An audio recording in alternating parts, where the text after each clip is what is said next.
এতক্ষণ শুনছিলেন শিরোনাম, এবারে বিস্তারিত। শান্তিতে নোবেলজয়ী ডক্টর মোহাম্মদ ইউনূসের নেতৃত্বে অন্তর্বর্তীকালীন সরকার আজ বৃহস্পতিবার শপথ নিতে পারেন। গতকাল বুধবার এক সংবাদ সম্মেলনে সেনাবাহিনীর প্রধান জেনারেল ওয়াকারুজ্জামান বলেছেন, অন্তর্বর্তীকালীন সরকারের সদস্য ১৫ জনের মতো হতে পারে। এদিকে দেশবাসীর উদ্দেশ্যে এক বার্তায় ডক্টর ইউনূস বলেছেন, কোনো প্রকার ভুলের কারণে আমাদের এ বিজয় যেন হাত ছাড়া হয়ে না যায়।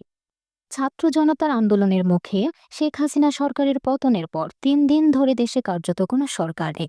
ফলে বিএনপি সহ বিভিন্ন রাজনৈতিক দল দ্রুত অন্তর্বর্তীকালীন সরকার গঠনের জন্য তাগিদ দিচ্ছে।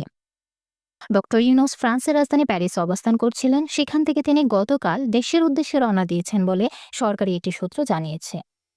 গত মঙ্গলবার রাতে বঙ্গভবনে রাষ্ট্রপতি মোহাম্মদ সাহাবুদ্দিনের সঙ্গে ৩ বাহিনীর প্রধানেরা ও বৈষম্য বিরোধী ছাত্র আন্দোলনের সমন্বয়কদের বৈঠকে অধ্যাপক ইউনূসকে অন্তর্বর্তীকালীন সরকারের প্রধান উপদেষ্টা করার সিদ্ধান্ত গৃহীত হয়।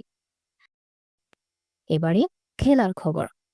জুভেন্টাসে প্রথম ৩টি মৌসুমে খুব ভালো কেটেছে পাওলো দিবালা, কিন্তু ক্রিস্টিয়ানো রোনালদোর ইতালি দলটিতে যোগ দেওয়ার পর থেকেই যেন নিজেকে হারিয়ে খুঁজছিলেন আর্জেন্টাইন তারকা। পালের্মো থেকে ২০১৫-১৬ মৌসুমে জুভেন্টাসে নাম লেখান দিবালা। প্রথম মৌসুমে ৪৬ ম্যাচে ২৩ গোল করেন। পরের ২ মৌসুমে তার গোল ১৯ ও ২৬টি। পরের ৪ মৌসুমে একবারও তিনি ২০ গোলের কোটা স্পর্শ করতে পারেননি।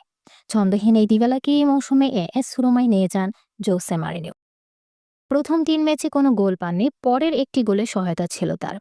ভালো খেলেছিলেন দিবালা, পরশু গোলও পেয়ে গেলেন। মনস্তার বিপক্ষে দলের ৩-০ ব্যবধানের জয়ে তিনি করেছেন জোড়া গোল।